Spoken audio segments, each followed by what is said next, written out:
Hello student, आज की इस वीडियो में 12th क्लास बिहार बोर्ड के चैप्टर नंबर 1 यानी पाठ 1 बातचीत, जिसका लेखक है बालकृष्ण भट्ट, बातचीत चैप्टर का इस वीडियो में हम एक्सप्लेनेशन देखने यानी समरी देखने वाले हैं। बिना बुक उठाए आप इस समरी को सिर्फ सुन लीजिए, आपको हमेशा के लिए यह समरी याद हो जाएगा। तो चलिए शुरू करते हैं। तो पहले हम बालकृष्ण भट्ट जी का कुछ परिचय देख लेते हैं, जो कि बार बार ऑब्जेक्टिव क्वेश्चन में आता है। अगर आप यह देख लेते हो तो आपको ऑब्जेक्टिव क्वेश्चन एक भी एग्जाम में नहीं छूटेगा। तो बालकृष्ण भट्ट जी का जन्म है 23 जून 1844 ईस्वी को और इनका निधन है 20 जुलाई 1914 ईस्वी को।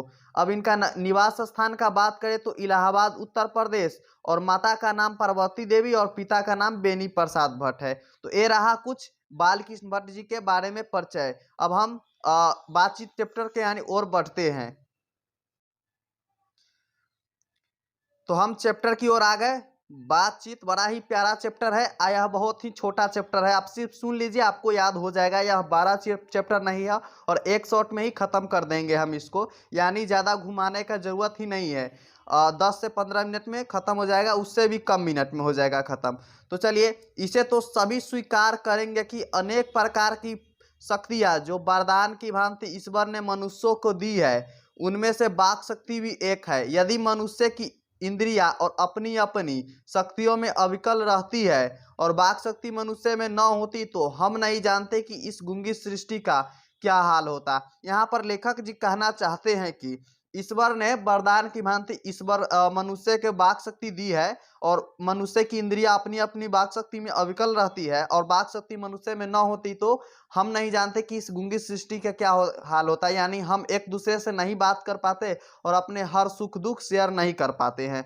तो चलिए, अब इसके आगे क्या है। सब लोग लुंज पुंज से मान हो कोने में बैठा दिए गए होते, और जो कुछ सुख दुख का अनुभव हम अपनी अपनी दूसरी दूसरी इंद्रिया के द्वारा करते हैं, उसे अवाक होने के कारण आपस में एक दूसरे से कुछ न कह सुन सकते। यानी लेखक कहते हैं कि लोग लुंज पुंज हो जाते और एक कोने में बैठा दिए गए होते, और जो सुख दुख हम अपने अनुभव करते हैं वो एक दूसरे के द्वारा इंद्रिया के द्वारा अवाक होने के कारण आपस में एक दूसरे से शेयर यानी नहीं कह सुन सकते हैं। ठीक है। इसमें वाक शक्ति के अनेक फायदे में स्पीच, वक्तृता और बातचीत दोनों है, किंतु स्पीच से वाक शक्ति का ढंग ही निराला है। यहाँ कह रहे हैं किंतु स्पीच से वाक शक्ति का ढंग ही निराला है। बातचीत मनुष्य में वक्ता को नाज नखरा जाहिर करने का मौका नहीं दिया जाता कि वह बड़े अंदाज से गिन गिन कर पांव रखता हुआ पुलपिट पर जा खड़ा हो और पुण्यवाचन या नंदी पाठ की भांति घड़ियों तक साहबान, मजलिस, चेयरमैन, लेडीज एवं जेंटलमैन की बहुत श्रुति कराओ, और तब किसी वक्तृता का आरंभ करे जहां कोई मेम या नोक चुटीली बात महाशय के मुंह से निकली कि ताली ध्वनि से कमरा गूंज उठा। इसलिए खामोखा ढूंढ कर कोई ऐसा मौका अपनी वक्तृता में लाना ही पड़ता है जिसमें कड़क ध्वनि अवश्य हो। वही हमारी साधारण बातचीत यहाँ पर है वही हमारी साधारण बातचीत का कुछ ऐसा घरेलू ढंग निराला है, उसमें कड़क ध्वनि का कोई मौका न है, न लोगों को कहे उड़ाने की कोई बात रहती है। हम दो आदमी प्रेम पूर्वक सलाप कर रहे हैं, कोई चुटीली बात आ गई, हंस पड़े। मुस्कुराहट से होठों का केवल फर्क उठने ही इस हंसी का अंतिम सीमा नहीं है। स्पीच का उद्देश्य सुनने वाले के मन में जोश उत्साह पैदा कर देना। घरेलू बातचीत मन रवाने का ढंग है। इसमें स्पीच की वह संजीदगी बेकदर हो धक्के मारती है। यहाँ कह रहे हैं लेखक कि बातचीत का घरेलू ढंग भी अलग तरह सा है, करत ध्वनि का कोई मौका न हो और लोग कहे उड़ाने की बात कही रहती है। हम दो आदमी यानी दो आदमी प्रेम पूर्वक बात कोई कर रहे हैं और कोई यानी हंसी वाला बात आ गया तो हंस पड़े, और मुस्कुराहट से होठों का केवल फर्क उठना ही इस हंसी का अंतिम सीमा, यानी को सिर्फ मुस्कुराते ही हैं और इससे आगे अंतिम सीमा ये थी, मुस्कुराने तक ही अंतिम सीमा है इसका। उसके है स्पीच का उद्देश्य सुनने वाले के मन में जोश और उत्साह पैदा कर देना। यानी अगर कोई बंदा स्पीच दे रहा हो स्टेज पर तो उससे जो सुनने वाले हो उसके मन में कुछ यानी फर्क उठना चाहिए, यानी उसके मन में कुछ जोश और उत्साह पैदा कर देना चाहिए, नहीं तो वह कोना काम का स्पीच हो जा, कोई काम के नहीं होगा। और उसके आगे है घरेलू बातचीत मन रमाने का ढंग है, इसमें स्पीच और वह संजीदगी बेकदर को धक्के खाती फिरती है। ठीक, जहां आदमी की अपनी जिंदगी मजेदार बनाने के लिए खाने पीने चलने फिरने की जरूरत है, वहीं बातचीत का भी उसको अत्यंत आवश्यकता है। जो कुछ मवाद या धुआं यानी अपने अंदर, वह बातचीत के जरिए भाप बनकर बाहर निकल पड़ता है। यहाँ पर बता रहे हैं लेखक कि जैसे आदमी को अपनी जिंदगी को जीवन यापन करने के लिए यानी जीवन जीने के लिए खाने पीने चलने फिरने के आदि की आवश्यकता हो यानी जरूरत है, उसी तरह हमारे अंदर जो मवाद बनकर धुआं बनकर जमा रहता है अपने अंदर, वह बातचीत के जरिए हम एक दूसरे के सामने निकाल देते हैं, यानी भाप द्वारा निकल जाता है, लेखक का यह कहना है। उसके बाद चित्त हल्का और स्वच्छ परम आनंद मग्न हो जाता है, यानी उसके बाद मन हल्का हो जाता है। अगर हम किसी को अपने बात कह देते हैं, आप अपने अंदर को धुआं मवाद को यानी बातचीत के जरिए निकाल देते हैं। उसके साथ है बातचीत का भी एक खास तरह का मजा है। जिनको बातचीत करने की लत पड़ जाती है वे उसके पीछे खाना पीना भी छोड़ बैठते हैं। यहाँ लेखक कह रहे हैं कि बातचीत का भी एक अलग तरह का ढंग है, अलग तरह का मजा है। अगर जिसको बातचीत करने की लत पड़ जाती है, उसको खाना पीना भी वो छोड़ देता है और दिन भर बातचीत करने में ही लगा रहता है। अपना बड़ा हर्ज कर देना उन्हें बड़ा पसंद आता है, यानी अपनी बातचीत को दूसरे को सामने रखना बहुत पसंद आता है, पर वे बातचीत का मजा नहीं खोना चाहते। रॉबिन्सन क्रूसो का यह क्वेश्चन हाईलाइट करने वाला यानी यह लाइन हाईलाइट करने वाला है। यह क्वेश्चन आता है एग्जाम में ज्यादातर, इसलिए इस क्वेश्चन को आप हाईलाइट कर लीजिएगा। रॉबिन्सन क्रूसो का किस्सा बसुदा लोगों ने पढ़ा होगा, जिसे 16 वर्ष तक मनुष्य मुख देखने को नहीं मिला। यह शायद क्वेश्चन भी है पीछे बैग में। कुत्ता बिल्ली आदि जानवरों के बीच में 16 वर्ष तक उपरांत उसमें फ्राइडे के मुख से एक बात सुनी थी। यहाँ लेखक कह रहे हैं कि रॉबिन्सन क्रूसो का किस्सा बसुदा लोगों ने पढ़ा होगा, जिससे 16 वर्ष तक मनुष्य मुख देखने को नहीं मिला। कुत्ता बिल्ली आदि जानवरों के बीच में रहकर 16 वर्ष के उपरांत उसने फ्राइडे के मुंह से एक बात सुनी थी। यानी यद्यपि उसने अपनी जंगली बोली में कहा था, पर उस समय यद्यपि उसने अपनी जंगली बोली में कहा था, पर उस समय रॉबिन्सन को ऐसा आनंद हुआ, पर उस समय रॉबिन्सन को ऐसा आनंद हुआ मानो उसने नए सिरे से फिर से आदमी का चोला पाया हो। इससे सिद्ध होता है कि मनुष्य की वाक शक्ति में कहां तक लुभा लेने की ताकत है, जिनसे केवल पत्र व्यवहार कभी एक बार भी साक्षात्कार नहीं हुआ। उन्हें अपनी प्रेमी से बात करने की कितनी लालसा रहती है। अपना अभ्यंतरी भाव दूसरे पर प्रकट करना और उसके आशय आप ग्रहण कर लेना शब्दों के ही द्वारा हो सकता है। सच है, जब तक मनुष्य बोलता नहीं तब तक उसका गुण दोष प्रकट होता नहीं। बेन जॉनसन का कहना है, यह भी लाइन हाईलाइट करने वाला है, इस लाइन को आप हाईलाइट करके कर लीजिएगा या हमेशा याद रखिएगा। बेन जॉनसन का कहना है कि बोलने से ही मनुष्य का रूप का साक्षात्कार होता है, बहुत ही उचित जान पड़ता है। इस बातचीत का सीमा 2 से लेकर वहां तक चली जा सकती है जहां तक उनकी जमात मीटिंग या सभा न समझ ली जाए। एडिसन का मत है कि असल बातचीत सिर्फ 2 व्यक्तियों के बीच हो सकती है, जिसका तात्पर्य यह हुआ कि जब 2 आदमी होते तभी अपना दिल एक दूसरे के सामने खोलते हैं। जब 3 आदमी हुए तब वह 2 की बात कोसों दूर गई। कहा भी गया है कि 6 कानों में पड़ी बात खुल ही जाती है। कहा भी गया है कि 6 कानी में पड़ी बात खुल ही जाती है। दूसरे या भी किसी तीसरे आदमी के आ जाते हैं, या तो वे दोनों अपनी बातचीत का निरस्त हो बैठेंगे या उसे निपट मूर्ख अज्ञानी समझ बनाने लगेंगे। जैसे गर्म दूध और ठंडे पानी के 2 बर्तन पास पास सटा के रखे जाए तो एक का असर दूसरे में पहुंच जाता है, अर्थात दूध ठंडा हो जाता है और पानी गर्म। वैसे ही 2 आदमी पास बैठे हो तो एक का गुप्त असर दूसरे में पहुंच जाता है, चाहे एक दूसरे के देखे या ना देखे। तब बोलने का कौन कहे, एक के शरीर का भी दूसरे में प्रवेश करने लगती है। जब पास बैठने का इतना असर होता है तब बातचीत में कितना अधिक असर होगा। यहाँ लेखक कहना चाहते हैं कि गर्म दूध और ठंडे पानी को पास पास सटा के रखे जाए तो दूध ठंडा हो जाता है, यानी उसका प्रभाव उस पर पड़ता है, दूध ठंडा हो जाता है और पानी गर्म हो जाती है।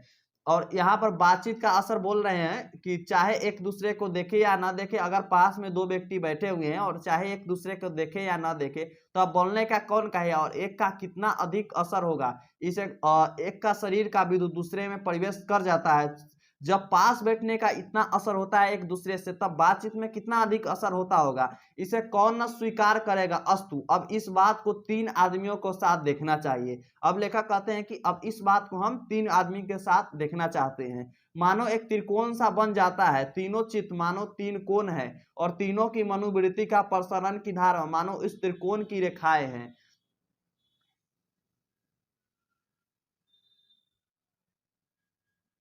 गुपचुप असर तो इन तीनों में परस्पर, यहाँ है गुपचुप असर इन तीनों में परस्पर होता ही है। जो बात इन 3 में की गई वह मानो अंगूठी के नख की जड़ जड़ जाती है। उपरांत जब 4 आदमी हुए तब बेत कफुल्ली को बिल्कुल स्थान नहीं रहता, खुल के बातें न होगी। जो भी बातचीत की जाएगी वह फॉर्मेलिटी, गौरव और संजीदगी के लक्ष्य में सनी हुई होगी। 4 से अधिक की बातचीत तो राम रवल कहलाएगी, उसे हम सलाप नहीं कह सकते। इस बातचीत के अनेक भेद है। 2 बूढ़ों की बातचीत पारे जमाना की शिकायत पर हुआ करती है। वे बाबा आदम के समय की ऐसी दास्ताना शुरू करते हैं जिसमें 4 सच और 10 झूठ है। एक बार उसकी बातचीत का घोड़ा छूट जाना चाहिए, पहरों बीत जाने पर भी अंत न होगा। पारे अंग्रेजी राज्य, प्रदेश और पुराने समय की रीति नीति का अनुमोदन, इस समय का सब भांति लायक नौजवानों की निंदा उनकी बातचीत का मुख्य प्रकरण होगा। पढ़े लिखे लिए के लिए तो शेक्सपियर, मिल्टन और स्पेंसर जी पर नाचा करते हैं। और यहाँ पर हो रहा है कि जो पढ़े लिखे रहते हैं उसके मुंह पर शेक्सपियर, मिल्टन और स्पेंसर नाचा जी पर नाचा करते हैं। अपनी लिकायत के नशे में चूर हम चुनी दोस्त अक्खरपन की चर्चा छेड़ेंगे। 2 हम सहेलियों की बातचीत का जायक ही निराला है। रस का समुद्र मानो उमर चला आ रहा है। इसका पूरा स्वाद उन्हें पूछना चाहिए जिन्हें ऐसी रस सनी बात सुनने की कभी भाग्य लड़ा हो। 2 बुढ़िया का बातचीत मुख्यतः प्रकरण बहू बेटी वाली हुई तो अपनी बहुओं की बेटी का गिला शिकवा, या वे बिरादरी वालों का कोई ऐसा छेड़ बैठेगी कि बात करते करते अंत में दांतें खोदने लगेंगी। ठीक है, दांतें खोद निकालने लड़ने लगेंगी। लड़कों की बातचीत खिलाड़े हुए तो अपनी अपनी तारीफ करने के बाद वे कोई सलाह गांठेंगे जिससे उसको अपनी शैतानी जाहिर करने का पूरा मौका मिल सके। स्कूल के लड़के की बातचीत का उद्देश्य अपने उस्ताद की शिकायत या तारीफ, अपने सहपाठियों में किसी के गुण अवगुण का कथोपकथन होता है। पढ़ने में कोई लड़का तेज हुआ तो कभी अपने सामने दूसरों को न कुछ गिनेगा। सुस्त और बोधा हुआ तो दबी बिल्ली सा स्कूल भर को अपना गुरु ही मानेगा। इसके अलावा बातचीत की और भी बहुत किस्में हैं। राजकाज की बातें, व्यापार संबंधी बातचीत, 2 मित्रों में प्रेम लेपन इत्यादि। हमारे देश में अशिक्षित लोगों में बदकही होती है। ठीक, लड़की लड़के वाले की ओर से एक एक आदमी बीच होई होकर दोनों में विवाह संबंध की कुछ बातचीत करते हैं। उस दिन से बिरादरी वाले जाहिर कर दिया जाता है कि अमुक की लड़के की अमुक के लड़की का अमुक के लड़के के साथ विवाह पक्का हो गया। यह रस्म बड़े उत्साह के साथ की जाती है। चंडू खाने की बातचीत निराली होती है। निदान बात करने के अनेक प्रकार के ढंग है। ठीक, नेक्स्ट आता है यूरोप के लोगों में बात करने का हुनर, आर्ट ऑफ कन्वेंशन। ये लाइन को आपको याद बहुत ही जरूरी रखना है क्योंकि यह लाइन पूछा जाता है बार बार एग्जाम में। यूरोप के लोगों में बात करने का हुनर क्या है, तो यह पूछा जाता है कि यूरोप में के लोगों में बात करने का हुनर आर्ट ऑफ कन्वेंशन यहां तक बढ़ा है कि स्पीच और लेख दोनों में इस नहीं पाते। इसकी पूर्णता शोभा काव्य काला प्रबंध बिंडव मंडली ऐसी चतुराई के प्रसंग छेड़ जाते हैं कि उन्हें सुन कान को अत्यंत सुख मिलता है।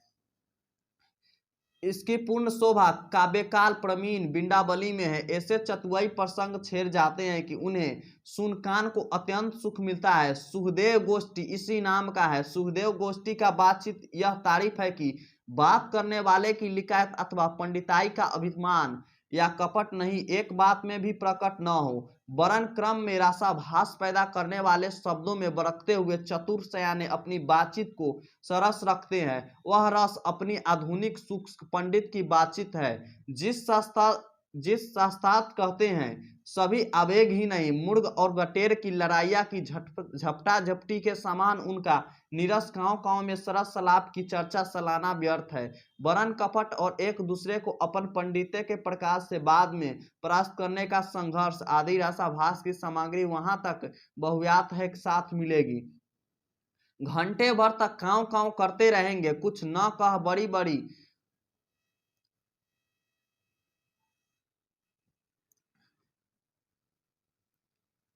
घंटे तक काँव काँव करते कुछ न होगा, बड़ी बड़ी कंपनियां और कारखाने आदि से बड़े काम इसी तरह पहले दो चार व्यक्तियों से दोस्तों की बातचीत से शुरू हुई, उपरांत बढ़ते यहाँ तक बढ़े कि हजारों मनुष्य उसकी जीविका चलने लगी, हजारों मनुष्य की उनसे जीविका चलने लगी।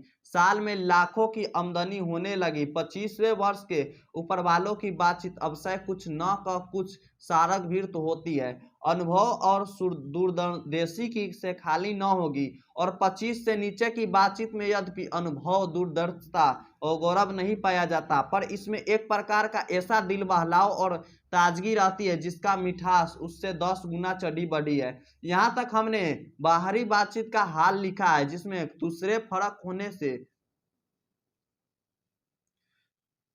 दूसरे फ्रीक के होने की बहुत आवश्यकता है, बिना किसी दूसरे मनुष्य के जो किसी तरह संभव नहीं है, और जो ही तरह पर हो सकता है या तो कोई हमारे यहाँ कृपया करे या हम ही जाकर दूसरे के कृतार्थ करे। पर यह सब तो दुनियादारी है जिसमें कभी कभी रसाभास देर नहीं लगती, क्योंकि जो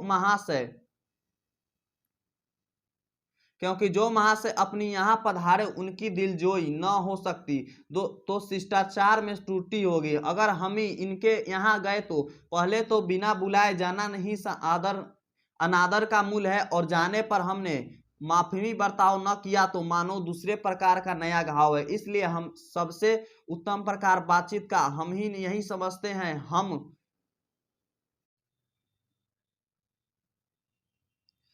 हम वह शक्ति अपने अंदर पैदा कर सके कि अपने आप बात कर लिया करे। हमारी भीतरी मनोवृत्ति प्रतिक्षण नए नए रंग दिखाया करती है। वह प्रचात्मक संसार एक बड़ा भारी आईना है जिसमें जैसी चाहो वैसी सूरत देख लेना, कुछ दुर्घटना बात नहीं है। और जो एक ऐसा चमनिस्तान है जिसमें हर किस्म की बेल बूटे खिले हुए हैं, ऐसा चमनिस्तान है कि सैर में क्या कम दिल बहलाव है। मित्रों का प्रेम लेपन कभी इसकी 16वीं कला तक ही न पहुंच सका। इसी सैर का नाम ध्यान या मनोयोग या चित्त को एकाग्र करना है, जिसका साधन एक दूसरे का दिन काम नहीं।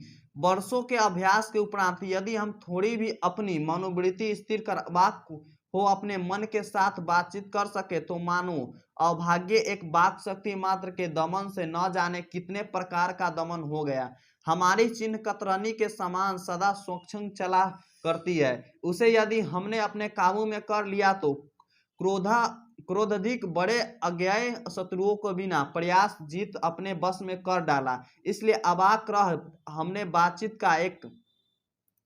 बातचीत करने का एक साधन एवं साधनों का मूल है। शक्ति परम पूज्य मंदिर परमार्थ का एकमात्र स्वप्न है। अगर यह वीडियो आपको पसंद आया हो तो वीडियो को लाइक कर दीजिएगा, और एजुकेशन बोर्ड चैनल पर नए हो तो चैनल को सब्सक्राइब कर लीजिएगा। अगर आप इस चैप्टर का ऑब्जेक्टिव क्वेश्चन देखना चाहते हैं तो आपको होम स्क्रीन पर देखने को मिलेगा। इस तरह से आप उस पर क्लिक करके देख सकते हैं। इसका ऑब्जेक्टिव क्वेश्चन इस तरह से आपको मिल जाएगा, उस पर क्लिक करके आप ऑब्जेक्टिव क्वेश्चन देख लीजिएगा। और यह वीडियो आपको कैसा लगा कमेंट में लिखकर जरूर बताइएगा। एजुकेशन बोर्ड चैनल पर नए तो चैनल को सब्सक्राइब कर लीजिएगा। जय हिंद, वंदे मातरम। जय हिंद, वंदे मातरम। Best of luck all of you. फिर मिलते हैं नए वीडियो के साथ, तब तक के लिए जय हिंद, वंदे मातरम।